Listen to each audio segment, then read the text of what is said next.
Good morning, good afternoon, good evening. Thank you all for logging in today. Uh, I want to welcome you, wherever you are in whatever time zone, to the Gulf International Forum's expert panel on deal or escalation, the GCC's strategic outlook on U.S. Iran interplay.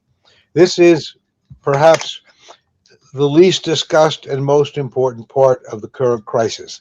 Let me be direct. We are watching a conflict accelerate beyond the ability of policy machinery to contain it. Military action is colliding, it's often undermining diplomacy, and that diplomacy itself is either improvised, amateurish, and frequently a day late and a dollar short. We're sending mixed signals, all the participants, whether by design or simply because we're drifting into it. The result is a fog in which miscalculation looks like intent, and intent looks like a different policy. Risk is rising not only for the immediate combatants, but very importantly for the global economy. Just take a look at gas prices near your house.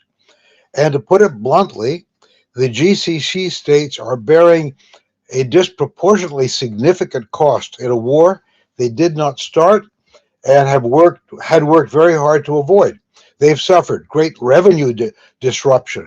It even looks like the UAE has asked the US for a major currency swap, serious damage to critical infrastructure, a total blockade not only of oil and gas exports, but of crucial commodity imports, especially food. Broader uncertainty now will affect current and future investments and long-term plannings. Sovereign wealth funds have got to be going into overdrive figuring out what to do.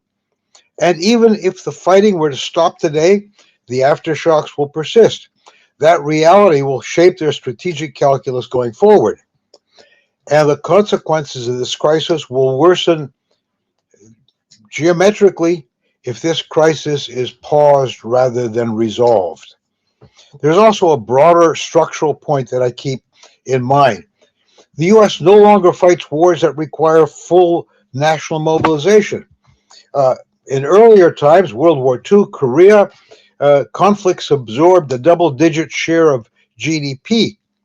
Now, from modern conflicts, from Vietnam onward, we consume a much smaller share of GDP, and even when their total cost runs into the billions. They're easy to sustain and easy to start. And then the politicians who started them find themselves in a peculiar position of conducting a war that is expensive, prolonged, and strategically consequential, yet not sufficiently costly, mobilizing to compel clarity. Against that backdrop, our discussion today will focus on three lines of inquiry. First, are there still visible off-ramps, and who can enable them? Does the U.S. retain credible options to contain escalation? What role can the GCC play as an active shaper of outcomes? More fundamentally, is there a coherent U.S. strategy towards Iran? Secondly, is the regional security architecture adjusting? How are the GCC states calibrating to protect infrastructure and economic problems? Does this deepen reliance on U.S. security systems or push it in the other direction? Does the conflict remain contained, or do we drag in other actors, for example, Turkey? And most importantly, what does the post-conflict landscape look like? Will Iran and the GCC states stay increasingly confrontational, or will they find some places to deconflict their difficulties? What would a credible off-ramp look like from Tehran's perspective? And how is rising geopolitical risk influencing GCC investment strategies? Taken together, the question is not simply whether we see a deal or an escalation, it's to see whether the region is moving intentionally or by default towards a new equilibrium, and how much of that outcome is being shaped locally versus being imposed by events from outside. We've assembled an exceptionally qualified panel, and they're also friends, to help us think through these issues. Mona Yacoubian is Director and Senior Advisor of the Middle East Program at the Center for Strategic International Studies. She has more than 30 years' experience working on the Middle East and North Africa, with a focus on conflict analysis, governance and stabilization, challenges, and conflict prevention. She was previously Vice President of the Middle East and North Africa Center at the late and very lamented U.S. Institute of Peace. Ambassador Gordon Gray is the Kuwait Professor of Gulf and Arabian Peninsula Affairs at George Washington University Elliott School of International Affairs. He is also a distinguished fellow at the Middle East Institute. Prior to his retirement from the U.S. government after 35 years of service, Ambassador Gray was the Deputy Commandant at the National War College. He also served as ambassador to Tunisia, where he witnessed the start of the Arab Spring and directed the U.S. response in support of Tunisia's transition, and as Deputy Assistant Secretary for Near Eastern Affairs. Marwan Alblooshi is an Emirati researcher at the Emirates Policy Center in Abu Dhabi. His work focuses primarily on Emirati foreign policy and statecraft, as well as the international politics of the Gulf Arab states. But I've spoken too much. Let's ask the experts right now to get this going. Ambassador Gray, at this stage, do you still see a viable off-ramp, for the U.S. to contain escalation? What concrete role can the GCC realistically play in shaping an off-ramp? Well, thank you for the introduction, Patrick, and thank you to the Gulf International Forum for inviting me to participate in this panel. Yes, I think the United States does have a couple of off-ramps before it. One would be, is going to have to be some arrangement of some sort of modus vivendi with Iran on keeping the Strait of Hormuz open. It's not a very impressive off-ramp because the Strait of Hormuz was open before hostilities began on February 28th, but that's a situation that the U.S. administration now finds itself in. That will depend more broadly on maintaining the ceasefire that seems to be in place and seems to be holding, was just extended. We'll have to obviously see how that proceeds. So that's one basket of issues that that would allow the United States some sort of off-ramp. A second basket of issues that could allow an off-ramp is a bit trickier because it involves the nuclear file. President Trump has painted himself into a corner on this issue because for at least a decade, he has been calling the Joint Comprehensive Plan of Action the worst deal ever, quote unquote. Now, in retrospect, it really doesn't look so bad at all. But that's spilled milk, unfortunately. The possibilities for an off-ramp on the nuclear issue, one is the question of some sort of nuclear moratorium. I found it interesting that this was broached apparently in the talks in Islamabad, with the Iranians apparently proposing a 5-year moratorium and Vice President Vance countering with a 20-year moratorium. Now, on the one hand, 15 years is a bit of a wide gulf when you're talking about 5 versus 20 years. On the other hand, what I think is significant is the fact that both sides have given in on their maximalist demands on this issue. And as others have said, we're now in the bazaar, and the length of that is open to negotiation. Another possibility would be the creation of some sort of regional enrichment consortium with Iran, the United States, and Saudi Arabia. My understanding is that this concept was being explored during the negotiations a year ago in June.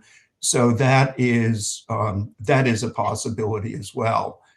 In terms of what role the GCC or its member countries can play, I think in terms of the ceasefire and specifically keeping the Strait of Hormuz open, it can play an important monitoring role. There's also been discussion of Iran and Oman setting up some kind of tolling arrangement.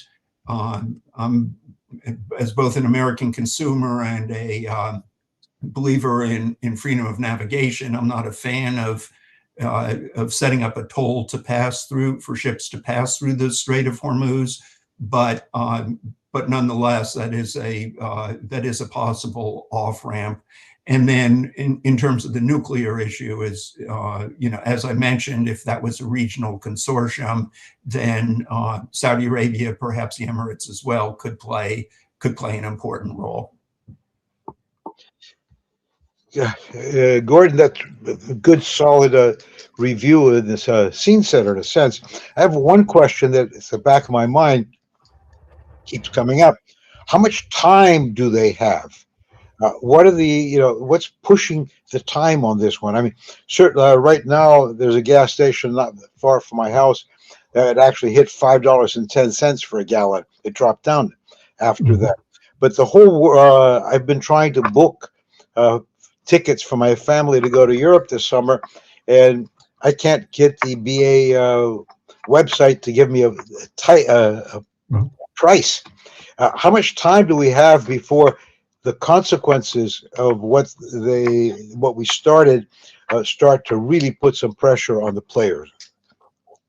Well, I think there's already a great deal of pressure on the players. I mean, as you mentioned, there's tremendous domestic pressure on President Trump. As you point out, gas prices keep going up, and we've got midterm elections in just over 6 months. So that has got to be a factor for not only for President Trump, but for his political advisors as well. If you add on top of that, I don't believe anyone has accused the president of being the most patient man in the world. So that's another factor that suggests the time pressure is on very squarely on the White House. My guess is that the Iranians feel they have absorbed economic pain for decades under sanctions, the Iran-Iraq war, the war last year, the so-called 12-day war, the current strikes, and they're still standing, notwithstanding the tremendous economic pressures they have at home, predating the war through economic mismanagement, water shortages, et cetera. They may perceive that that time is on their side. Hey, and that's a nice segue. Mona, is a new, some people say a new regional order appears to be emerging, whether by design or default. I personally don't see that yet, but I'm probably wrong. In this context, does the U.S. have a coherent strategy, or are we just reacting tactically to what everybody in the region is trying to do in the broader region? And what would a sustainable diplomatic framework for the U.S. with Iran, the GCC, and the neighboring countries look like? I mean, this is a tough question. I would not know how to answer these questions. Mona. Thank you so much. Thank you for those tough questions. And thanks to the Gulf International Forum for inviting me. So let me first start by maybe pushing back a little bit and taking issue with your question as to whether or not there's an emerging regional order. I would argue that we've been in the midst of an emerging order even before this war broke out. It's my contention that the Middle East has been at a hinge moment, a moment in which we have, a moment might be too short of a term. I think we're in an interregnum, in a period of transition from an old order to a new one. We've seen evidence of a receding order, I think, before the outbreak of this current conflict. And I think we're seeing an acceleration toward a new way of power dynamics defining the Middle East. And that's why I think this war and its outcome is going to be so significant in terms of power dynamics driving the region. And so, in my view, I don't think the United States is understanding this in the strategic sense of that term. And as a result, I think we've sort of stumbled into, unfortunately, this conflict without having clear objectives. And indeed, we now have a new challenge in front of us, which is this whole question of the Strait of Hormuz and Iran's ability to disrupt traffic through the strait. That problem has not been resolved. And indeed, I think even this pause that we are in, it's not clear what the overarching arrangements will be at the end. And this gets to your second question as to whether there's some sort of a regional security architecture or arrangement with the GCC, Iran, and others. I think we're very far from that. I think the trust between various GCC countries and Iran has been shattered, and very hard to see how the region moves forward. And I would also note that it's not at all clear that the GCC is operating in unison or with consensus. Quite the contrary. I think we're seeing divergent positions emerge across various GCC countries. And so I'm afraid that we are at a moment in what I would call an unstable equilibrium, where, yes, the conflict has been paused, but the blockade on Iran remains, and Iran continues to disrupt traffic in the strait. How tenable this is a big question. It's causing pain on all sides, certainly within the GCC countries, on Iran, on the United States, and on the global economy. And so at some point, I think there will be another moment, if you will, a defining moment in which a more sustainable resolution is going to need to be found. But I do think, let me just conclude by noting, as I said at the outset, this idea of an emerging order, of regional actors staking their claim to try to shape the contours of a new Middle East. I think this is precisely what Iran is doing, and in essentially finding its way toward assuming de facto control over the strait.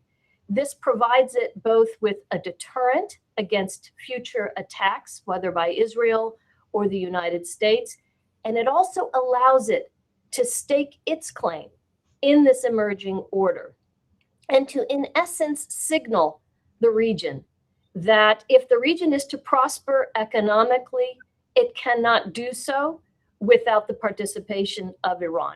How the region mediates this, I think, is going to be a huge question, one that we're all going to be thinking through in the coming months, if not years.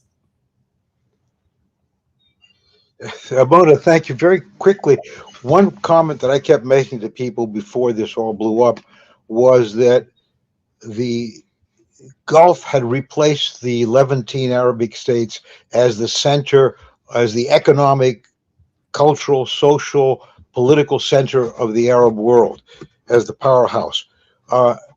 Where does that leave them now? Where does the war leave them now? Well, first, I agree with you. And in my formulation, the Gulf is the center of gravity in this emerging order.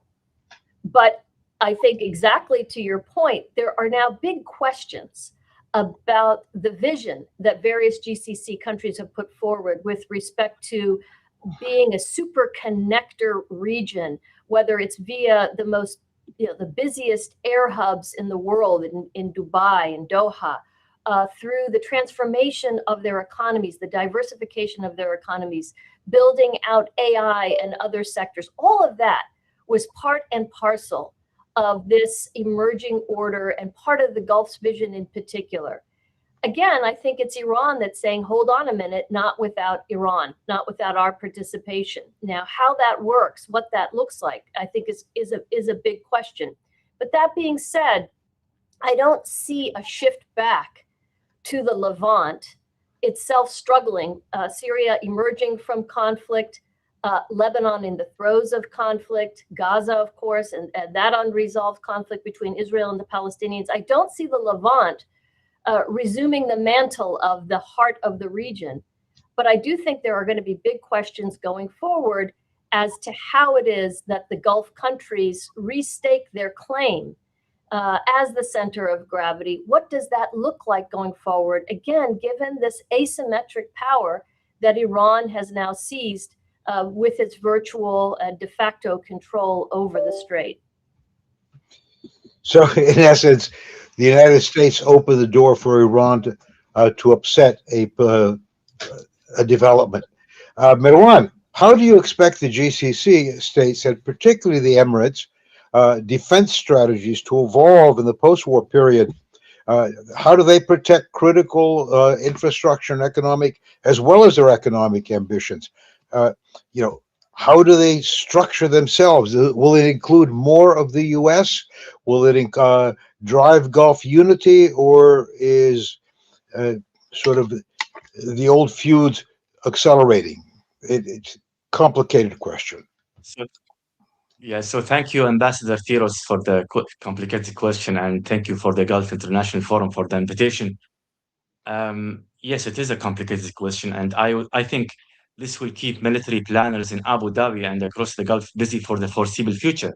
Now, if we take stock of the overall situation, what is becoming clear is this: critical infrastructure and the special assets like AI data centers were designed to withstand conventional threats and to some extent cyber threats. We are surprised by the scale and the sophistication of the Iranian drone and ballistic missile strikes that we have seen, that we have lived through in the last 2 months or so. Moreover, for the smaller GCC states, this is a deeply felt. To put it simply, we do not have, the strategic depth to observe these kinds of shocks, which introduces a new layer of vulnerability, not just for governments, but also for investors and for multinational companies that have poured capital into the region, assuming that the Gulf was the safest part of the Middle East. Now, to be objective, the safe haven image has taken a hit. This is obvious. But I do think that, the long-term outlook is far from bleak. Let me give you an example. The astounding performance of the UAE's defense systems, forces, many of them trained by the Americans, the performance actually did reinforce a different narrative, one of a country that is resilient enough, to deal with a larger adversity. So I think the long-term outlook is far from bleak. Yet, as the UAE positions itself in the region as an AI hub, I do see this war disrupting this in the short term, but not so much in the longer term. These investments, we got to remember, aren't really only about building out our AI industrial capacities. It is also about deepening our strategic partnership with the Americans, and I think Washington do see us as a partner in this, uh, which is one reason why I would expect, quite extensive discussions to happen between the Gulf, especially the UAE, and the Americans on how to better protect physical AI and compute infrastructure. Um, And the Americans, I think they would like to be part of this because they see us as reliable partners, to put it simply, the best custodians to safeguard this sensitive technology. Now, on your second question, I think U.S. air defenses, uh, uh, the systems have proven their effectiveness in this conflict, uh, but the Gulf will always uh, look to diversify their defense imports, obviously for strategic and political reasons. So this will continue. But at the same time, for nations like the UAE, Saudi Arabia, they will also be on the lookout to expand, their own indigenous defense industries. Well, actually, I wrote a paper about this. But overall, I do think that the reliance on the United States will deepen simply because at this stage, any serious regional defense architecture, especially in the GCC, still requires the American presence in the room. Americans can play a role in gathering and getting Khalijis together that no other partner, that no other great power can fully perform or replicate. I quite agree. Uh, just as an aside, about 6 months ago, 8 months ago, was the 50th anniversary of my first arrival in the Gulf, which is slightly longer than some of you would care to remember, I think. But what and we've seen this great progress. I was hoping for and frankly surprised and amazed that the GCC countries performed so well against an enemy who has proven far more powerful than any of us expected. So, congratulations to everybody to the people who run and man the Gulf defense systems. I think it was really fantastic. Marwan, would you agree? Yeah, I think the performance was amazing, and it adds a lot um, to the national stories of these GCC states as Arab models, not only of economic success and prosperity and stability, etc., but only of but also of states that can perform very highly against a regional power like Iran. So this was an important moment in the shaping up and in the buttressing of our own narrative in the way that we see ourselves. Of course, this was done by our own, armed forces with the help of the Americans. So, again, it's the U.S. will remain the great power that we will look for, even in the aftermath of this war.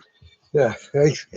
Uh, Mona, given the everything that's going on, do you see the conflict remaining contained, uh, moving back to some sort of understanding, or expanding into a broader regional war?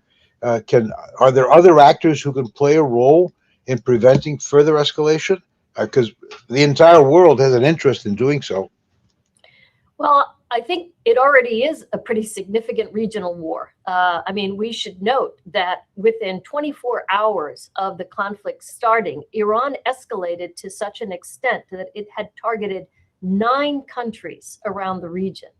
So unfortunately, I think we are already in a regional war. Let's not forget a second front opened up by Hezbollah on March 2nd in Lebanon, which kicked off another pretty significant conflict, itself also now under a very, very fragile ceasefire. So unfortunately, while much of the conflict has focused on the GCC countries, we cannot and should not forget that it has indeed expanded to encompass other parts of the region.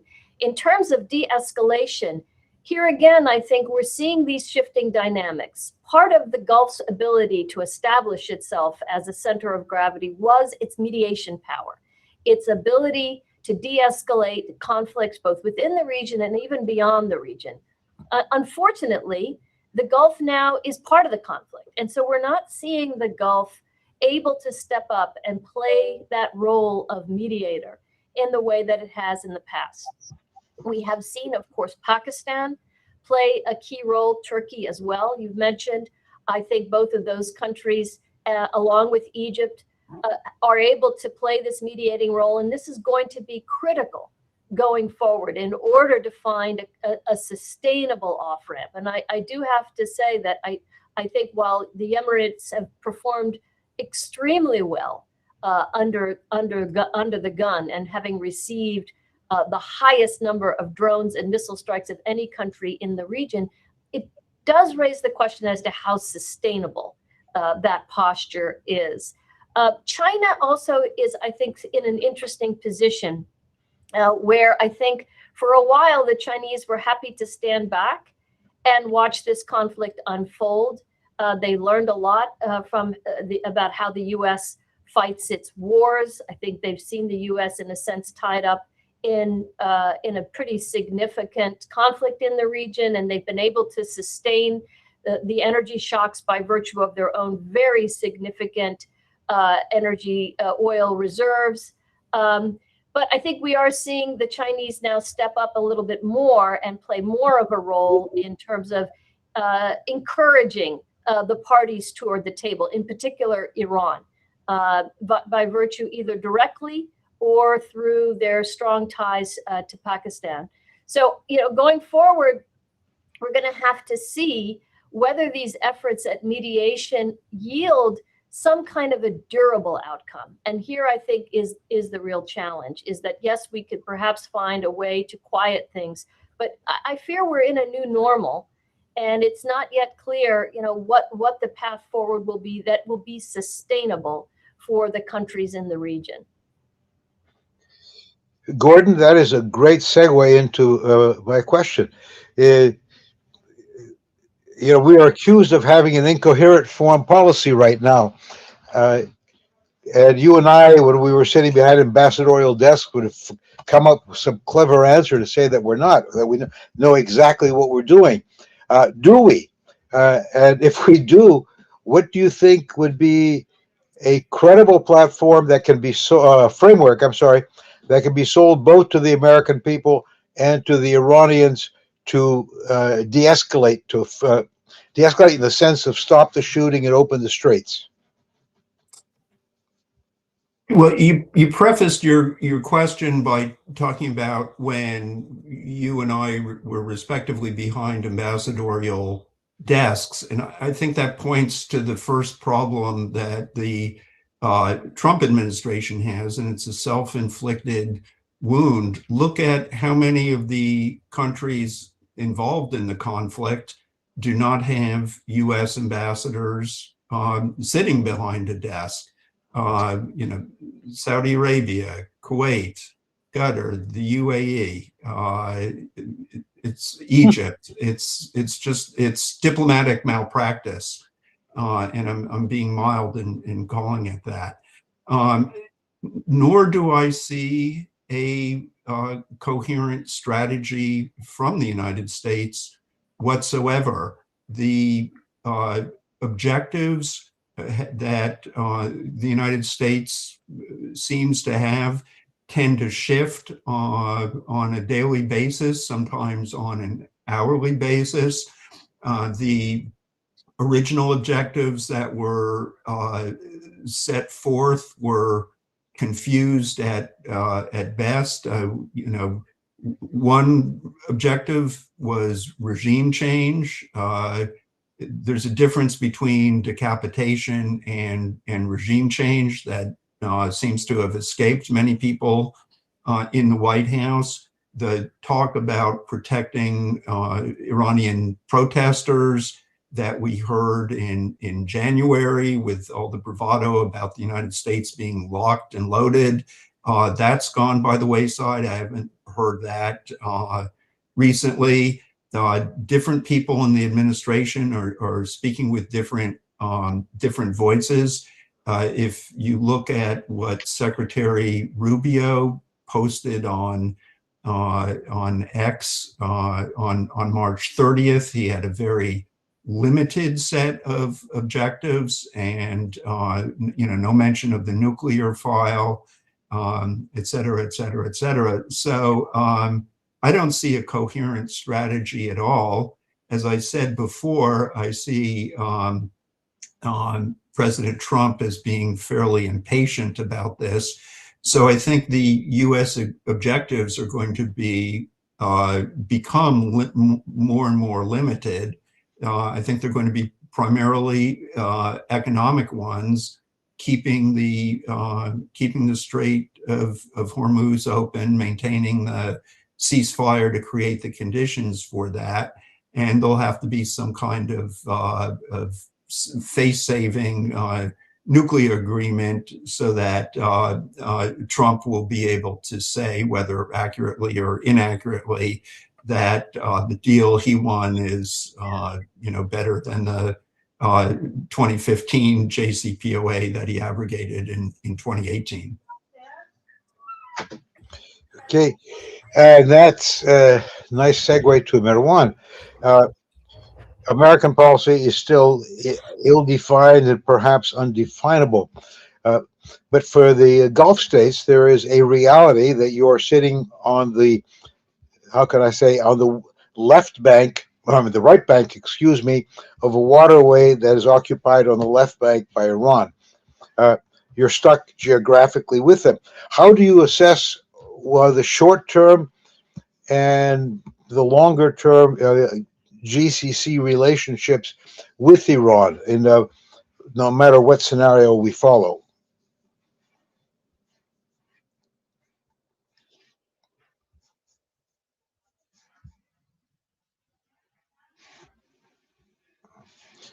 Marwan, you're muted.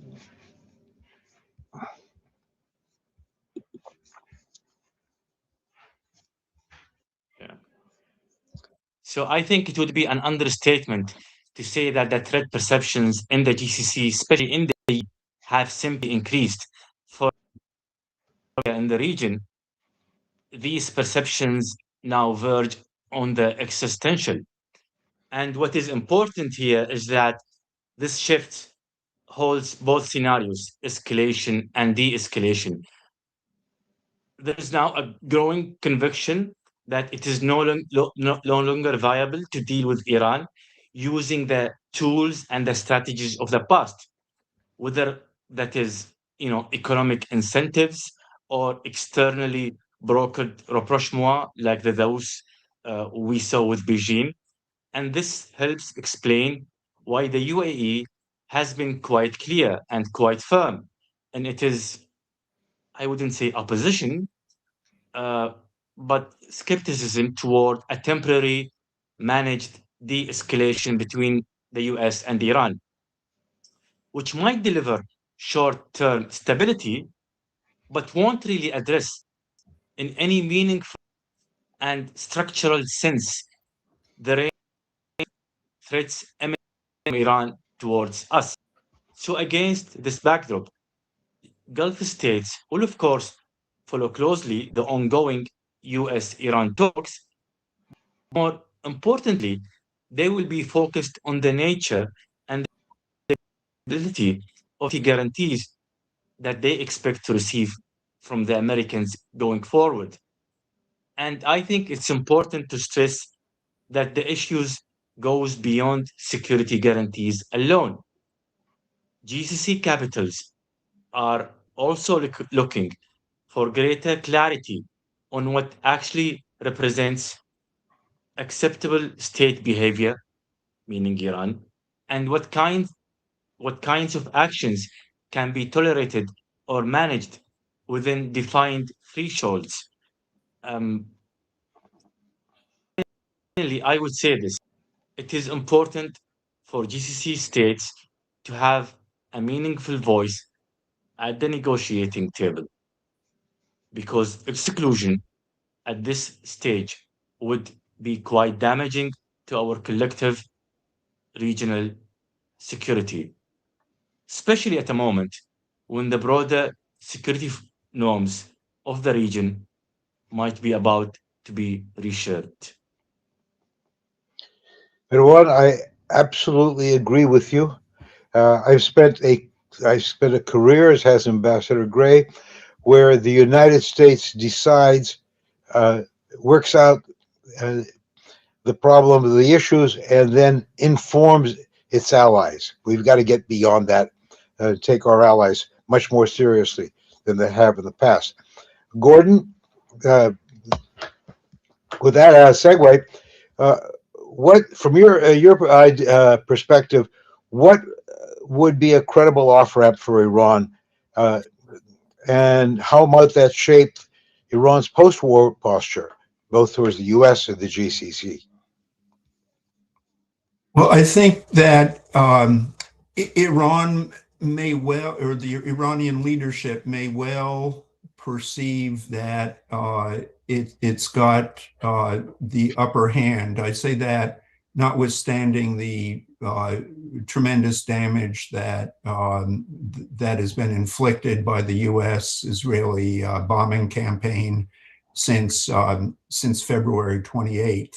The reason I say it may perceive that it has the upper hand is that it's discovered the strength of its control over the Strait of Hormuz, and that is going to be that's a win that it is pocketed not just in the current conflict, but frankly, it's going to be there for years to come. So, given that it's given this possible self-perception of having the upper hand, I think there are a number of possible off ramps for Iran. One is, as I alluded to before, it's got such serious economic problems. It's going to need it needed economic relief before February 28th. It needs it even more so now. Now, its original demand for reparations from the United States is obviously a non-starter, but there are possibilities for squaring that circle, be it sanctions relief, be it unfreezing frozen Iranian assets. So that's one possible off ramp. Another possible off ramp is the nuclear file, and just as I mentioned when we began the discussion, off ramp for the United States in that respect. It's also an off ramp for Iran. The moratorium proposal that it advanced did not sacrifice what it considers the principle of its right to enrich uranium, and neither would some kind of regional consortium, enrichment consortium that was apparently discussed up until, or explored at least up until June of last year. I think that the Gulf the GCC countries can play an important role in these various off-ramp scenarios that I've suggested. One is perhaps greater investment if they have the appetite in the reconstruction of Iran. There might be commercial opportunities that rebound to their advantage, and obviously Iran would welcome the reconstruction. And if the regional consortium idea is picked up, then that is also an area where Gulf Cooperation Council countries could play a role as well. Marwan, one of the topics that has not come up very much is the Gulf states have a huge investment portfolio, an enormous one, both regionally and globally. The global part of that investment portfolio is now going to play a major role in the Gulf states' recovery from this war. How do you expect it to go? how do you expect the investment strategies of the Gulf states to be altered by what has happened?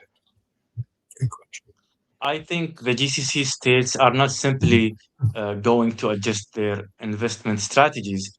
They are going to refine what their investment portfolios are actually meant to do, especially under conditions of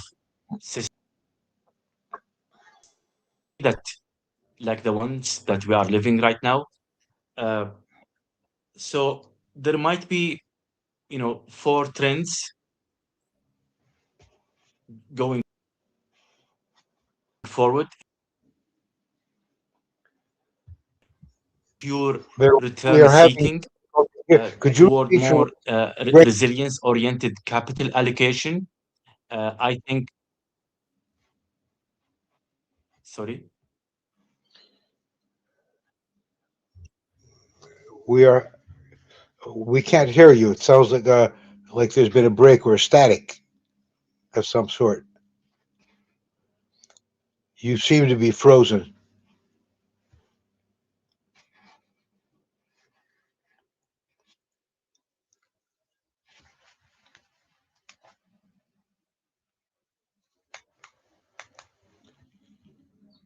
Marwan, there we go.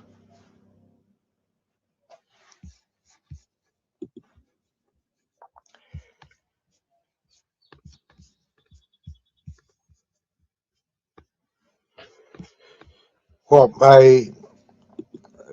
while we're waiting for Marwan to reconnect, perhaps we can go on to the question. I was caught a little bit off guard right now, but do you, for both Gordon and for Mona? Oh, there you are, Marwan. Welcome back. Hello.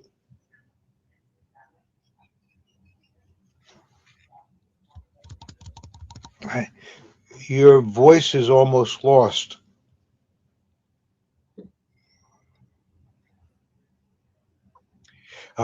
Anyway, we're back to let's try a question. I haven't seen the for both of you.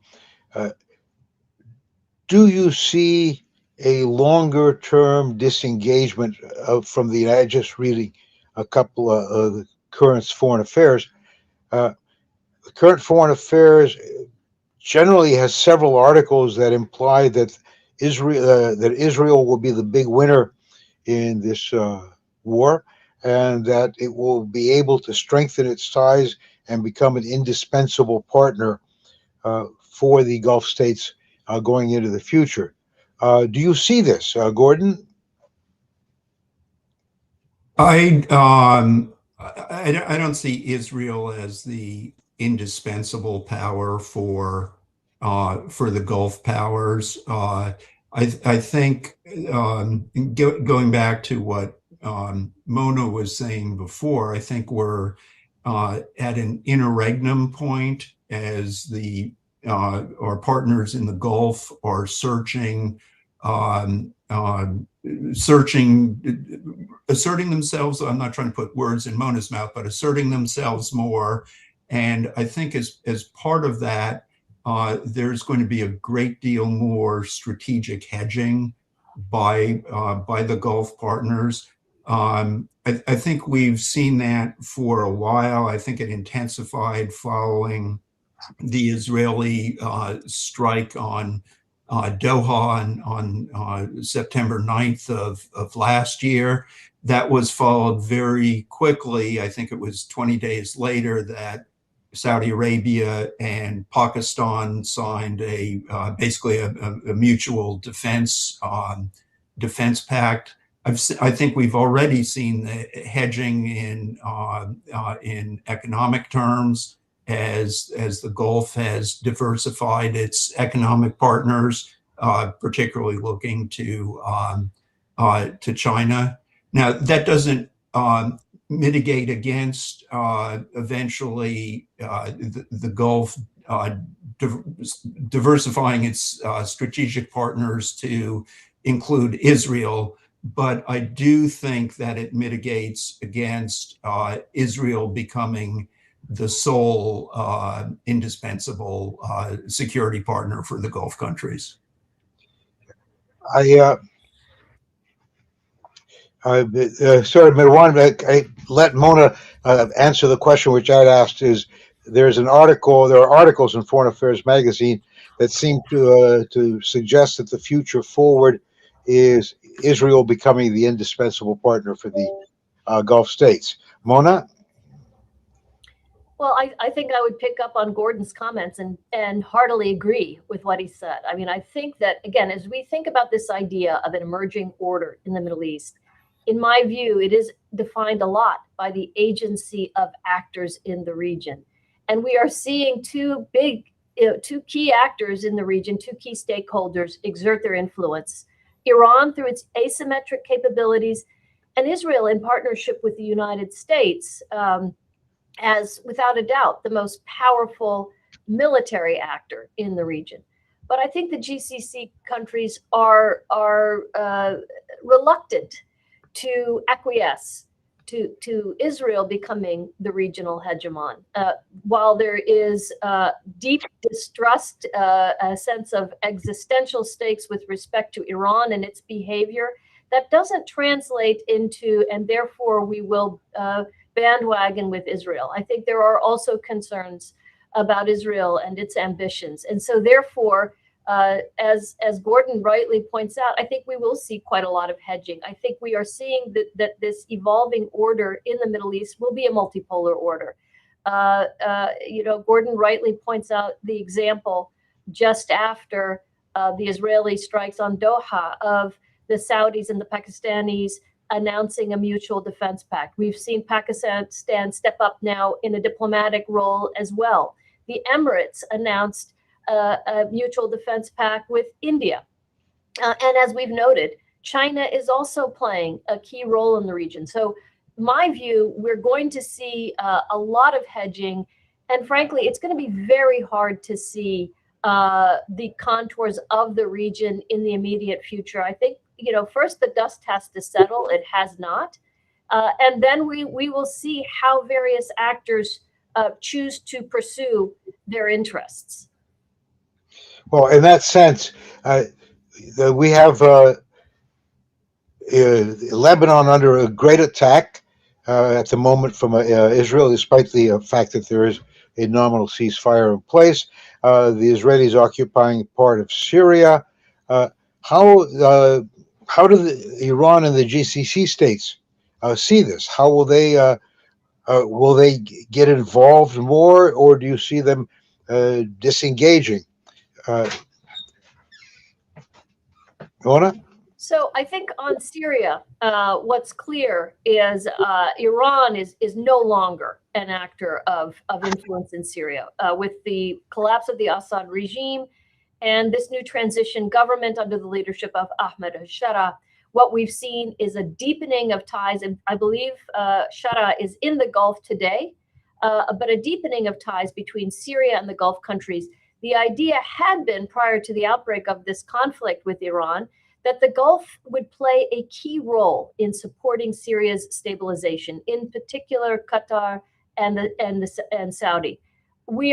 I think that is on pause, and that's what we'll have to see. And I think this is where perhaps Marwan was going with the beginnings of his answer, but kind of how the Gulf views its investment strategies, its assistance. Does it turn inward? Does it do more to focus on now, frankly, recovery at home, rather than deepening its support for transition in countries like Syria? Lebanon, unfortunately, I think is the opposite. In Lebanon, with the hollowing out of Hezbollah following the 2024 war with Israel, unfortunately, that I think has created an opportunity for the IRGC to play an increasing role and have more influence on Hezbollah in Lebanon. So I think in Lebanon, and we'll have to see what happens with this current ceasefire and very, very early talks between Israel and Lebanon. But unfortunately, I think the Hezbollah in Lebanon today is one that is more beholden to Iran and more tied to Iran. Bringing you back into the picture, you were talking before we lost you. You were talking about investment strategy, and I'll tell you, talking to people who live in New York and London and Paris, that is the biggest question they have: is what will the GCC states and their sovereign wealth funds be doing in the future? And I think you were going to give us an answer to that. Yeah, I think, when it comes to the GCC's sovereign wealth arm, we will likely see a more flexible investment posture, meaning that there will be an acceptance of, global exposure, but will also be a willingness and an ability to redirect capital inwards if the shocks intensify. So I think uh, GCC states, despite their uh, desire to be, hyper uh, globalized model of interconnectivity, uh, they will be looking seriously onto using these sovereign wealth funds as tools of macroeconomic stabilization, especially under these conditions of uncertainty. Um, so, looking, at the long term, GCC capital is becoming more geopolitical.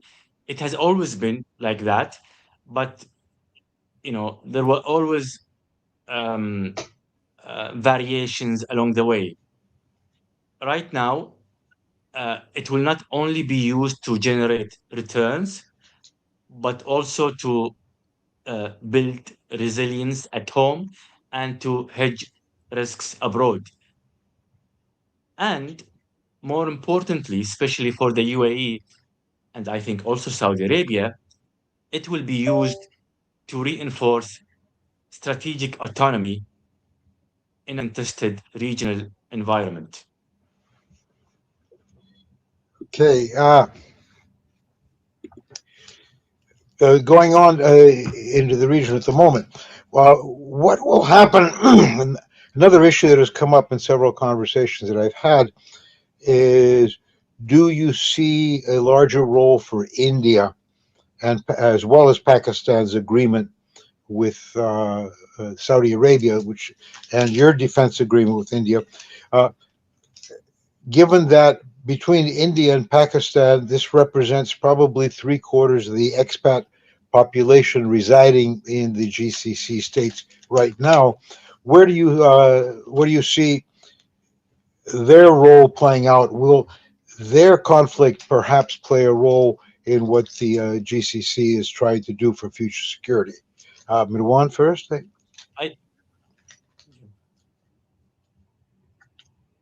yeah.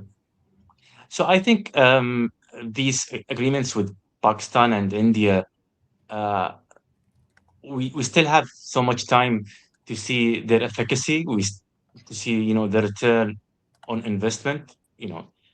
For the GCC states, especially for the UAE and Saudi Arabia, when it comes to signing these defense agreements with China and with Pakistan and India.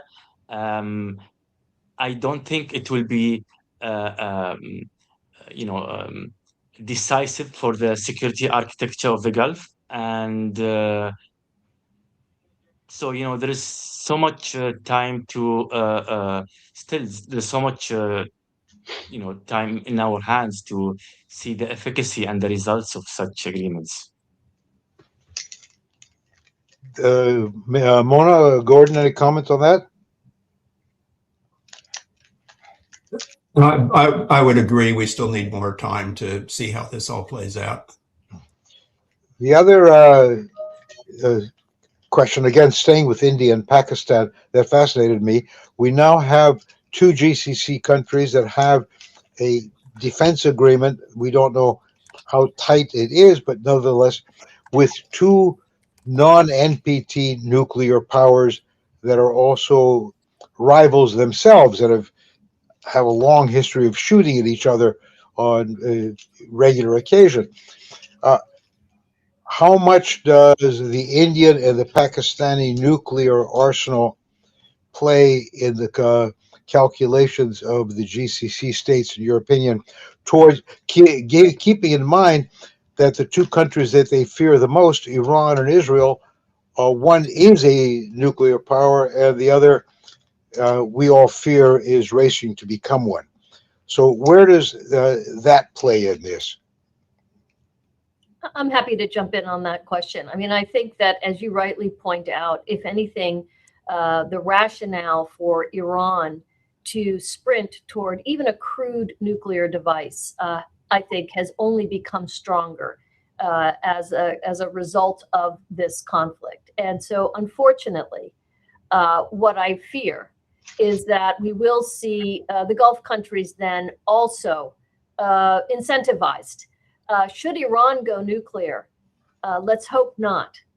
But should Iran go nuclear, I fear that we will see very quickly then a nuclear race in the region, whether by virtue of a nuclear umbrella that is provided by Pakistan and India, or the countries themselves rushing towards some sort of enrichment. So unfortunately, I think if that is the case, we end up with a far more dangerous Middle East. Gordon, any thoughts? I would agree with what Mona said. I think that it's widely reported or widely believed that Saudi Arabia paid for Pakistan's nuclear program, and I think that when they signed a mutual defense pact with Pakistan in September, they were sending a very clear signal to the United States, to Israel, and to Iran. Thank you. Running really short on time, I'd like to ask each of you, beginning with Gordon, give us a 1 or 2 minute indication of when this will end and what you believe the off ramp will be. I think it's going to. I think the timing will depend in large part on President Trump's meeting with President Xi. I think he postponed that meeting with a clear intent of winding things down by the time of that meeting. Now, whether he's going to be able to is another question, and how long lasting it will be, those we'll have to see. Mona? I think as I noted earlier, I think that the period that we are in right now of neither war nor peace is not stable. And much is going to depend on the disposition of the strait, the extent to which the U.S. chooses to aggressively enforce its blockade on Iranian ships, in which case the Iranians may feel compelled to respond, and more broadly, the fact that we are not seeing traffic move through the strait. So the essential challenge to global markets has not been addressed. And again, I fear that we move towards some sort of breaking point that leads to a more conclusive solution to the problem. Marwan, the wrapping it up.